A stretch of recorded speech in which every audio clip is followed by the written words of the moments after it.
বন্ধু, তোমরা তো দিল্লির ট্রাফিক তো শুনছোই, আজকে তোমাদের দেখাই দিচ্ছি দিল্লির ট্রাফিক কেমন অ্যাকচুয়ালি।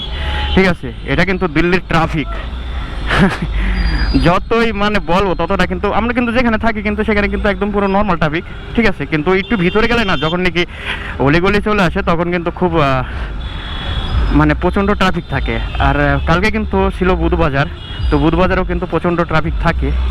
তো এ দেখো, দেখতে পাচ্ছ আশেপাশে যেরকম জাম লেগে গেছে। তো আমরা কিন্তু এখন একটু হালকা রং রোড নিয়ে আমরা কিন্তু বেরিয়ে যাব।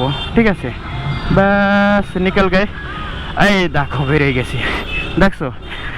হ্যাঁ, আর এটা কিন্তু যাবে একদম পুরো সিধা গোবিন্দপুরি মাছ মার্কেট পূজা মশলা, এখানে কিন্তু সব থেকে ফেমাস। যারা নাকি দুই একবার হয়তো দিল্লিতে এসছো, আমরা কিন্তু দ্বিতীয় কলকাতা বলি এই গোবিন্দপুরীকে। মানে এখানে মানে দিল্লির সব থেকে বড় মাছের মার্কেট বসে এই সামনে, মানে যেখানে আমি থাকি আর কি। ঠিক আছে, আর এটাই দেখতে পাচ্ছ দিল্লির রোড। এখন তো বেস্ট একটু মজা লাগতেছে কিন্তু, মানে কি বলবো, খাতারনাক কিন্তু, সেই মজা, সেই লেভেলের মজা। ওরে বাবারে। আর দেখতে পাচ্ছ দিল্লিতে একটা কথা আছে না, দিল্লি দিল ভালো ক্লিয়ার, লেকিন কথাটা কিন্তু অ্যাকচুয়ালি সত্যি। আমার কিন্তু দিল্লিতে কিন্তু 12 বছর হয়ে গেছে।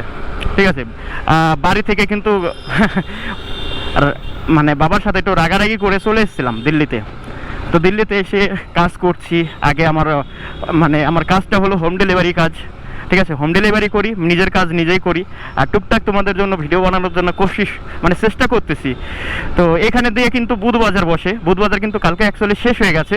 তো আজকে কিন্তু তোমাদের ওইটার বাজারটা দেখাতে পারবো না, কিন্তু আমি কিন্তু আরেকটা বাজার দেখাবো। সেটা হলো আমার জাস্ট ঘরের পেছনেই, এটা হলো বিশুদ্ধ বাজার বসে, কিন্তু একদম খতরনাক কিন্তু বাজারটা, একদম বিশুদ্ধ বাজার বসে, খতরনাক বাজার।